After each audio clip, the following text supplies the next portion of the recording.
Yes, welcome to Pavitra academy. और आज हम जो प्रीवियस ईयर एग्जाम डिस्कस करने जा रहे हैं, यह आया था हमारा 8 दिसंबर 2019 को सीटेट का जो हमारा एग्जाम हुआ था, और ये है हमारा पेपर 2। ठीक है, तो आज हम इसको डिस्कस करेंगे, इसके सभी क्वेश्चंस को। तो जल्दी से चलते हैं इसके क्वेश्चंस पर। देखिए, the very first question is, जो सबसे पहला क्वेश्चन है आप देख पा रहे हैं, ये आया है हमारा कहाँ से, कोलबर्ग से। Noor forgot to bring her tiffin to school and asked Tanya to share her tiffin, saying, "You should share your tiffin with me today because I shared my tiffin with you yesterday." According to Lawrence Kohlberg's theory of moral development, Noor's statement represent dash orientation typical at dash stage। देखिए, इस question में क्या है, नूर विद्यालय में अपना lunch box लाना भूल गई तथा यह कहते हुए तान्या से उसका लंच साझा करने के लिए कहा, तुम्हें आज अपना लंच मेरे साथ साझा करना चाहिए क्योंकि कल मैंने तुम्हारे साथ अपना लंच साझा किया था। देखिए, लॉरेंस कोलबर्ग की थ्योरी का अगर आपको नहीं पता है तो आप हमारे यूट्यूब चैनल पे जाके वहां से आप देख सकते हैं। तो उसमें क्या होता है, देयर आर 3 लेवल्स, 3 लेवल होते हैं एंड 6 स्टेजेस। लॉरेंस कोलबर्ग ने मोरल डेवलपमेंट के 3 लेवल और 6 स्टेजेस बताए हैं, जिसमें से जो यहाँ पर बात चल रही है, यहाँ पर क्या बात चल रही है, म्यूचुअल अंडरस्टैंडिंग की, और यू कैन से एक्सचेंज की बात चल रही है। वो ये कह रही है कि भाई कल जो है मैंने तुम्हारे साथ लंच शेयर किया था, आज तुम्हें मेरे साथ करना चाहिए। मिंटू से ये जो हमारी सोच होती है, ये होती है the very first thing conventional level की। मिंटू से हमारा ऑप्शन या तो ये सही है या ये सही है, पोस्ट कन्वेंशनल नहीं होगा और प्री कन्वेंशनल भी नहीं होगा। ठीक है, अब देखिए यहां पर बात आती है कि वो बीइंग नाइस, वो नाइस बनने के लिए कर रही है या एक्सचेंज के लिए कर रही है। मतलब समाज में हम, भाई मैं तुम्हारे लिए ये कर रहा हूं तो तुम्हें मेरे लिए ऐसा करना चाहिए। सिंपल सी बात है, हम पड़ोसियों के लिए अच्छे क्यों हैं, क्योंकि हमें पता है कि भाई कल को हमें उनकी आवश्यकता पड़ सकती है। तो मिंटू से यहां पर बात चल रही है एक्सचेंज की, तो हमारा ऑप्शन नंबर 4 सही होगा। ओके, इजी क्वेश्चन था। नेक्स्ट में चलते हैं। Widely held beliefs about typified characteristics deemed appropriate for different sexes in the society are referred to as। समाज में विभिन्न लिंगों के लिए उपयुक्त माने जाने वाली प्रारूपिक विशेषताओं में जन सामान्य की अवधारणाओं को क्या कहते हैं। देखिए, इस चीज को समझना है कि जो लिंग के आधार पर समाज काम बांट देता है, ठीक है, कि भाई जो लड़कियां हैं उनको ये काम करने चाहिए, घर का काम करना चाहिए, है ना। वहीं पर जो लड़के हैं उनको क्या करना चाहिए, बाहर का जो सिस्टम है वो समझना चाहिए। अगर मैं अपने कल्चर की बात करूँ, इंडियन कल्चर की बात करूँ, तो ठीक है, बाहर जाके काम करना चाहिए, वर्किंग होना चाहिए आदमी को। ठीक है, तो ये जो है चीजें, ये भगवान ने नहीं बनाई है, ये क्या है, हमने बनाई है, हमारे समाज ने बनाई है। तो इस चीज को हम क्या कहते हैं, जेंडर स्टीरियोटाइप। ठीक है, जेंडर स्टीरियोटाइप या जेंडर रूढ़िवादिताएं, मतलब ये रूढ़िवादिताएं हैं, हमारे कल्चर में ये पुराने से चलती आ रही हैं, जिसकी वजह से हम इसको मानते हैं। अदरवाइज हमेशा ही ऐसा हो ये कोई जरूरी नहीं होता है। ओके, तो हमारा आंसर होगा option number 4। Now recently there have been conscious effort to include stories in curriculum where father is involved in household work and mother is doing adventure activities। This move is important because, है ना। देखिए, ये क्या करेंगे भाई, पाठ्यचर्या में हमने कुछ ऐसी कहानियों को शामिल किया जिसमें जो पिता है वो क्या दिखाया गया है कि भाई घर के काम कर रहे हैं। अभी जो हम बात कर रहे थे जेंडर बायस का, जो हमारा चैप्टर होता है उसमें ये चीजें होती हैं, और आप इसकी वीडियो देख सकते हैं जाके हमारे यूट्यूब चैनल पे। तो और वहीं पर जो माता को दिखाया गया है वो साहसिक गतिविधियों में संलिप्त दिखाया गया है। तो यह किस चीज के लिए महत्वपूर्ण है, ये क्या करेगा, जो जेंडर रूढ़िवादिता है, जो इससे पहले क्वेश्चन में हम डिस्कस कर रहे थे, यह उसको समाप्त करेगा। मीन टू से ऑप्शन नंबर 2 सही होगा। और कहने का तात्पर्य ये है कि जेंडर रूढ़िवादिता को हम खत्म कैसे करें। ये जो सिस्टम बना रखा है कि भाई औरतों के ही ये काम है, ये काम मर्द नहीं करेंगे, या ये काम सिर्फ मर्दों के ही है, औरत ऐसा नहीं करेंगे, जो हमने भेदभाव उत्पन्न कर रखा है उसको खत्म कैसे किया जाएगा। उसको खत्म करने का यही तरीका है कि हम उनको, जो उनके काम हमने असाइन कर रखे हैं, उनको पलट कर दिखाएं। ठीक है, कि भाई जो मदर है वो एडवेंचर एक्टिविटीज कर रही है, और वहीं पर जो फादर है वो हाउस होल्ड काम कर रहे हैं, मतलब घर का काम कर रहे हैं। तो इसका आंसर होगा ऑप्शन नंबर 2, क्योंकि इससे जेंडर रूढ़िवादिता और you can say gender stereotyping खत्म होती है, एलिमिनेट होती है। नेक्स्ट देखिए, अगला क्वेश्चन वाइगोत्स्की से है। According to Vygotsky, when adults adjust to support to extend the child's current level of performance is called। Vygotsky के अनुसार जब एक वयस्क बच्चे के निष्पादन के वर्तमान स्तर को सहयोग द्वारा विस्तारित करता है तो इसे क्या कहते हैं। देखिए, जहां पर शब्द आ जाए सपोर्ट या सहयोग, ठीक है, तो आप वाइगोत्स्की में देखेंगे, वाइगोत्स्की ने 3 हमारे कॉन्सेप्ट दिए हैं। The very first one is MKO, second is ZPD and third one is scaffolding. ठीक है, तो स्कैफोल्डिंग का मतलब ही क्या होता है। स्कैफोल्डिंग का मतलब होता है टेम्पररी एक्सटर्नल सपोर्ट। ठीक है जी, temporary external support, this is T. ठीक है, तो मतलब ये क्या है, एक तरीके की सपोर्ट है, एक तरीके की हेल्प है, एक तरीके की सहायता है। और यहां पर भी देखिए सपोर्ट शब्द भी आया है और इस तरफ सहयोग आया है। तो हमारा आंसर क्या होगा, ऑप्शन नंबर 3, क्योंकि यहां पर बड़ा जो है वो बच्चे को सिखाने के लिए कुछ समय के लिए उसकी टेम्परेरी मिनटू से, और एक्सटर्नल मतलब बाहर से उसकी सहायता करता है, खुद से वो कार्य नहीं करता, जस्ट उसको गाइड करता है। तो वो जो प्रोसेस है उसको कहा जाता है स्कैफोल्डिंग। तो हमारा आंसर होगा ऑप्शन नंबर 3। आगे चलते हैं नेक्स्ट क्वेश्चन पे। यस, जीन पियाजे से क्वेश्चन बना है भाई। According to Jean Piaget's theory of cognitive development, hypothetico deductive reasoning develops during. ठीक है, जीन पियाजे के संज्ञानात्मक विकास के सिद्धांत के अनुसार परिकल्पित निगमनात्मक तर्क किस अवधि में विकसित होता है।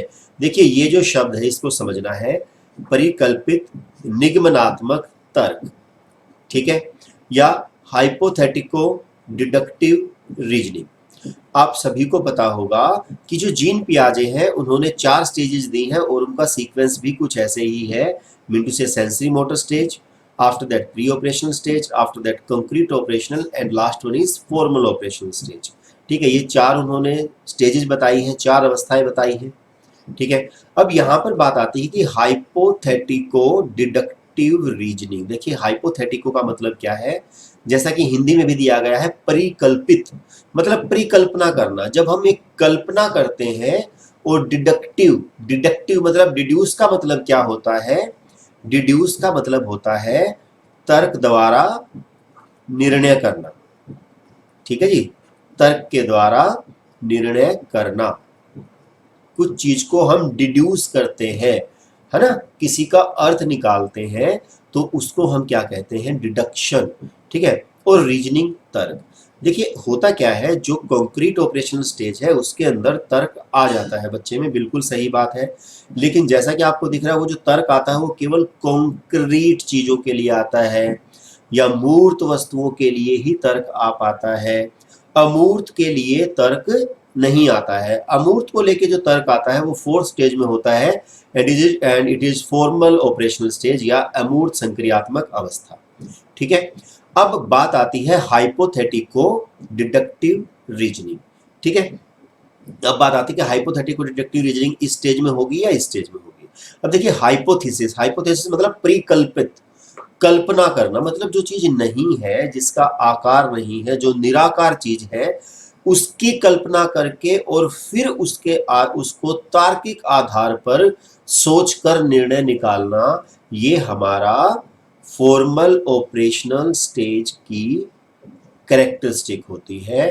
तो हमारा आंसर होगा ऑप्शन नंबर 4। आगे चलते हैं। अगेन देखिए इजी क्वेश्चन है ये भी अपना। According to dash it is important to understand the social process and influence of the cultural context on children's thinking। ठीक है ना, किसके अनुसार बच्चों के चिंतन के बारे में सामाजिक प्रक्रियाओं तथा सांस्कृतिक संदर्भ के प्रभाव को समझना आवश्यक है। अब देखिए यहां पर दो शब्द दिए गए हैं। The very first one is social and second one is cultural. ठीक है, या हम कहेंगे कि सामाजिक और एक शब्द है सांस्कृतिक। और अगर आपको पता है तो एक हमारी थ्योरी होती है, theory of socio cultural development. ठीक है, एक थ्योरी है, या हिंदी में हम कहेंगे सामाजिक सांस्कृतिक विकास का सिद्धांत। और ये सिद्धांत दिया किसने था? ये सिद्धांत दिया था लेव वाइगोत्स्की ने। ठीक है, लेव वाइगोत्स्की ने यह सिद्धांत दिया था। और इसी सिद्धांत के अनुसार क्या होता है कि जो बच्चों की जो कोग्निटिव डेवलपमेंट होती है, जो बच्चों का चिंतन होता है, जो बच्चों की सोच होती है, उसके ऊपर समाज और संस्कृति का महत्वपूर्ण प्रभाव पड़ता है। ठीक है, तो इस क्वेश्चन का आंसर होगा option number 3, mean to say Lev Vygotsky. Now let's move to ask the next question. It is again from पियाजे। ठीक है जी, drawing implications from Piaget's theory of cognitive development, a teacher of grade 6th 8th, ठीक है जी, in his classroom should पियाजे के संज्ञानात्मक विकास के सिद्धांत से निहितार्थ निकालते हुए एक ग्रेड 6 से 8 के शिक्षक को अपनी कक्षा में क्या करना चाहिए। ठीक है जी, अब देखिए सिंपल सी बातें होती हैं, इसमें ज़्यादा सा हमें टेक्निकल नहीं मिलेगा। देख लेते हैं। Discourage use of logical arguments. देखिए हम कभी भी लॉजिकल आर्ग्यूमेंट्स को डिस्करेज नहीं करेंगे या तार्किक बहस के प्रयोग को हतोत्साहित नहीं करेंगे, तो ये आंसर नहीं हो सकता। ठीक है, present problems that require reasoning based solutions. बिल्कुल सही बात आ रही है समझ में भाई कि हम बच्चों को वो प्रॉब्लम देंगे जिसमें सॉल्यूशन में रीजनिंग लगे, मतलब बच्चों को सोचना पड़े, उनका तर्क की आवश्यकता हो। ऐसी समस्याएं प्रस्तुत करनी चाहिए जिसमें तर्क आधारित समाधान की आवश्यकता होती है। जी बिल्कुल सही बात है। आगे भी देख लेते हैं, क्या पता इससे भी ज्यादा सही हो। Use only concrete materials to teach a concept. देखिए जहां पर भी ओनली आ जाए ना पॉजिटिव सेंस में, वो हमारा आंसर कभी हो ही नहीं सकता, क्योंकि हम किसी भी चीज को सीमित नहीं करेंगे कि भाई हम केवल कंक्रीट से ही चलेंगे या केवल हम एब्स्ट्रैक्ट से ही चलेंगे, ऐसा कुछ नहीं होता है। ठीक है, ये भी गलत होगा। Relies solely on prescribed syllabus, कि हम केवल और केवल जो सिलेबस दे रखा है ना उसी के ऊपर चलेंगे। यहां पर भी देखिए ओनली तक आ चुका है, तो ये भी आंसर नहीं होगा। तो हमारा जो बिल्कुल सही ऑप्शन बचा है वो है ऑप्शन नंबर 2। ठीक है, मतलब हम बच्चे को रीजनिंग बेस्ड सॉल्यूशन की आवश्यकता के अकॉर्डिंग प्रॉब्लम्स देंगे। ठीक है, नेक्स्ट क्वेश्चन देखते हैं। ये हमारा है मल्टीपल इंटेलिजेंस थ्योरी से। As per Howard Gardner's theory of multiple intelligence, what should be the characteristic of a person with logico mathematical intelligence. ठीक है, देखिए जो हमारे होवर्ड गार्डनर है, ठीक है, उन्होंने एक theory the, theory of multiple intelligence. ठीक है, इनकी एक बुक आई थी 1983 में। उस बुक का नाम था फ्रेम्स ऑफ माइंड,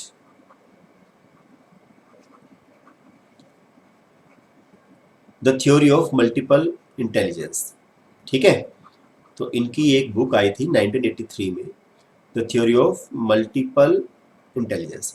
और इस बुक में इन्होंने 7 टाइप्स की इंटेलिजेंस बताई थी। कि वह जो इंटेलिजेंस होती है उसके 7 प्रकार होते हैं, और बाद में इन्होंने लेटर ईयर्स में मतलब 1998 में और 2000 में इन्होंने उनको बढ़ाकर एक और बढ़ा के मिंटू से 9 कर दिया था। होवर्ड गार्डनर ने 9 टाइप्स ऑफ इंटेलिजेंस बताए हैं टोटल, ठीक है, जिसमें से अलग अलग टाइप के रहते हैं, ठीक है। तो अब जैसे कि मैं कहूंगा कि अगर हम ऑप्शन से देखें तो आपको 3-4 का यहीं पे पता चल जाएगा, ठीक है। Sensitivity to the sounds, rhythms and meaning of words. देखिए जहां पर बात आ जाएगी वर्ड्स की, ठीक है, तो ये जो होती है ये होती है लिंग्विस्टिक इंटेलिजेंस, मतलब भाषाई बुद्धि, ठीक है जी, भाषा से रिलेटेड है ना, शब्दों से, ताल से, ध्वनि से, मतलब कुछ लोगों में भाषा से संबंधित एक अलग ही विद्या होती है, ठीक है। तो उसको हम क्या कहेंगे, लिंग्विस्टिक इंटेलिजेंस, जो कि हमारा आंसर नहीं है क्योंकि क्वेश्चन में क्या पूछा गया है, लॉजिको मैथमेटिकल इंटेलिजेंस, ठीक है। Second, ability to perceive visual spatial world accurately. ये जो है इंटेलिजेंस, ये क्या है, हमारी स्पेशियल इंटेलिजेंस है, जो कि ड्राइवर्स वगैरह में पाई जाती है, ठीक है, आर्किटेक्चर्स वगैरह में पाई जाती है। It is related to space, okay. Third देखते हैं, ability to produce and appreciate pitch, rhythm, aesthetic quality of musical expressiveness, ठीक है। अब ये जो है हमारी, ये है म्यूजिकल इंटेलिजेंस, ये अलग अलग टाइप की इंटेलिजेंस है, जैसे कि लिंग्विस्टिक है, स्पेशियल है, म्यूजिकल है। इन सब के बारे में बताया है किसने, होवर्ड गार्डनर ने। अब देखिए हमारा फोर्थ ही आंसर बचता है, उसको देख लेते हैं एक बार। Sensitivity to and capacity to detect pattern, handle long chains of reasoning. Simple सी बात है, पैटर्न को खोजने की एवं तर्क की लंबी श्रृंखला को हल करने की क्षमता और संवेदनशीलता। साफ साफ दिखाई दे रहा है भाई, तार्किक गणितीय बुद्धि है, और यहां पर भी शब्द आ रहा है तर्क या रीजनिंग आ रहा है और लॉजिक की बात चल रही है, तो हमारा ऑप्शन नंबर 4 बिल्कुल सही होगा। ओके, नेक्स्ट क्वेश्चन पे चलते हैं। Question number 9, the process by which children develop habits, skills, values and motives that make them responsible, productive members of society is called। वह प्रक्रिया जिसके द्वारा बच्चे आदतें, कौशलों, मूल्यों तथा अभिप्रेरणा को विकसित करते हैं और जो उन्हें समाज का जिम्मेदार एवं क्रियाशील सदस्य बनाती है, उसे क्या कहा जाता है, और उसे कहा जाता है सोशलाइजेशन या समाजीकरण। सामाजिकरण की प्रक्रिया यही होती है कि जब हम समाज में रहते हुए उसका एक मेंबर बनने के लिए आवश्यक आदतें, कौशल, मूल्य और अभिप्रेरणा को विकसित करते हैं, ठीक है। ये अपने आप में सोशलाइजेशन की डेफिनेशन है, तो हमारा आंसर होगा option number 1। After that, which of the following statements about the role of heredity and environment in human development is correct। मानव विकास के संदर्भ में आनुवांशिकता तथा पर्यावरण की भूमिका के बारे में निम्नलिखित कथनों में से कौन सा सही है। जो सही कथन है वो हमें बताना है। The only reason for individual difference is heredity. केवल हेरिडिटी ही मैटर करेगा? बिल्कुल भी नहीं, हेरिडिटी और इन्वायरमेंट दोनों मैटर करते हैं। Environmental influence totally shape the development of, नहीं, केवल इन्वायरमेंट भी नहीं करेगा, ठीक है ना। After that, neither heredity nor environment, बिल्कुल गलत बात है भाई, दोनों ही करेंगे, मैंने अभी बताया आपको। Heredity and environment both influence human development in a complex interplay, बिल्कुल सही जवाब है कि आनुवांशिकता एवं पर्यावरण दोनों एक जटिल पारस्परिक क्रिया के रूप में मानव विकास को प्रभावित करते हैं, ठीक है। मतलब कॉम्प्लेक्स इनका एक इंटरेक्शन होता है हेरिडिटी और इन्वायरमेंट का, जिसकी वजह से हमारा जो डेवलपमेंट है वो प्रभावित होता है। आगे चलते हैं। एक प्रगतिशील कक्षा में, इन प्रोग्रेसिव क्लासरूम, इन प्रोग्रेसिव क्लासरूम, देखिए ये जो हमारा टॉपिक अपना आता है सीटेट में, child centred and progressive education, ये उसका है।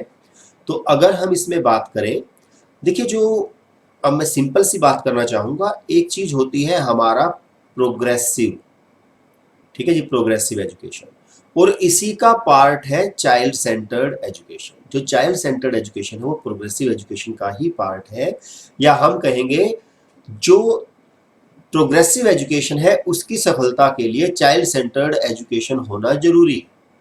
भाई हम कैसे प्रोग्रेस करेंगे as a person, as a nation, as a world, हम ग्लोबल तरीके से भी देखें तो हम कैसे प्रोग्रेस करेंगे जब तक हम बच्चे को इम्पोर्टेंस नहीं देते हैं, तो प्रोग्रेस नहीं हो सकता है।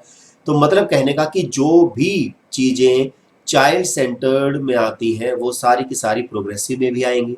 तो हमारी प्रोग्रेसिव एजुकेशन में चाइल्ड सेंटर से अलग भी एंटरप्रेन्योरशिप हो गया, सोशल लाइफ स्किल्स हो गया, या हम कहेंगे कि भाई कोऑपरेशन में कैसे काम करें, या एक जो नेशनलिज्म की भावना है वो कैसे विकसित कर रही है, मतलब ये सारी चीज़ें आ जाएंगी चाइल्ड सेंटर्ड एजुकेशन के साथ।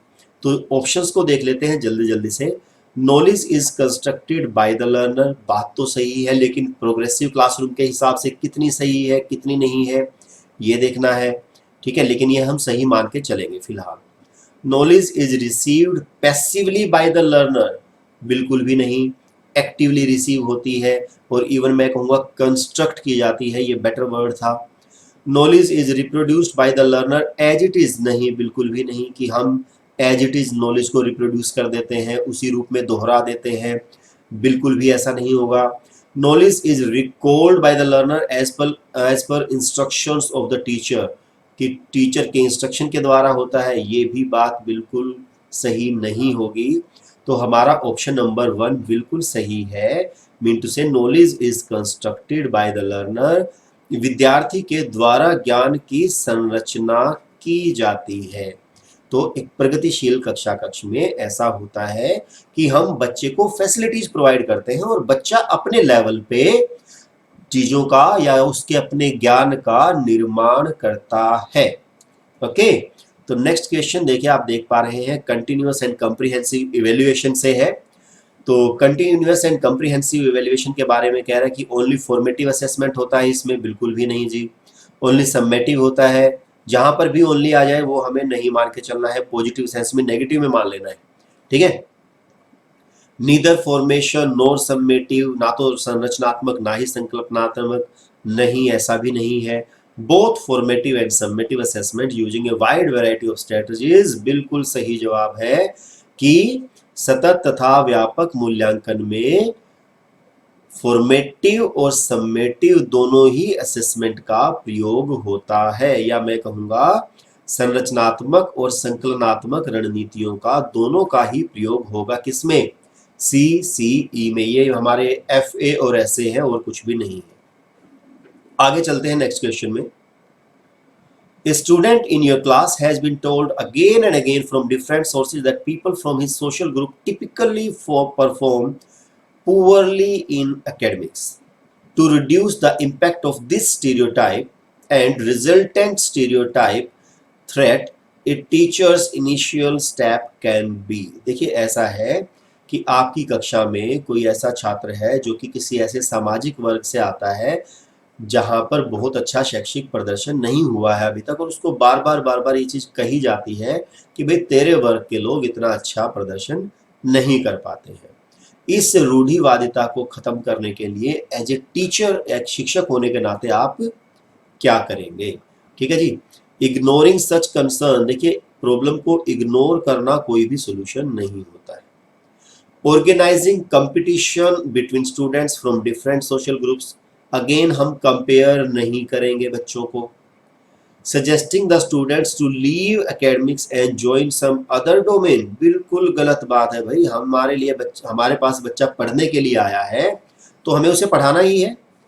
Presenting stories and examples of role models from different social groups, बिल्कुल सही जवाब है कि विभिन्न सामाजिक वर्गों के रोल मॉडल से संबंधित कहानियों एवं उदाहरणों को प्रस्तुत करना चाहिए।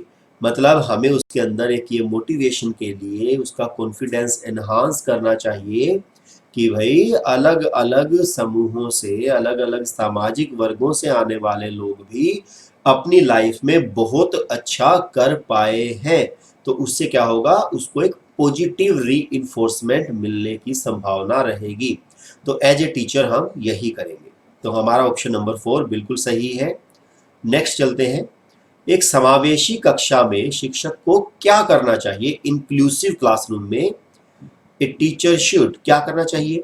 Believe that every child has a potential to learn as per their abilities and strength. बिल्कुल सही बात है। बाकी अगले क्वेश्चंस को भी ऑप्शंस को देख लेते हैं।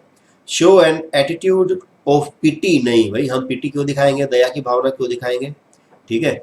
And sympathy towards disabled learners, नहीं, उनको हमारी सिंपैथी की, हमारी दया की आवश्यकता नहीं है, ठीक है, उनको आवश्यकता है हमारे सहयोग की।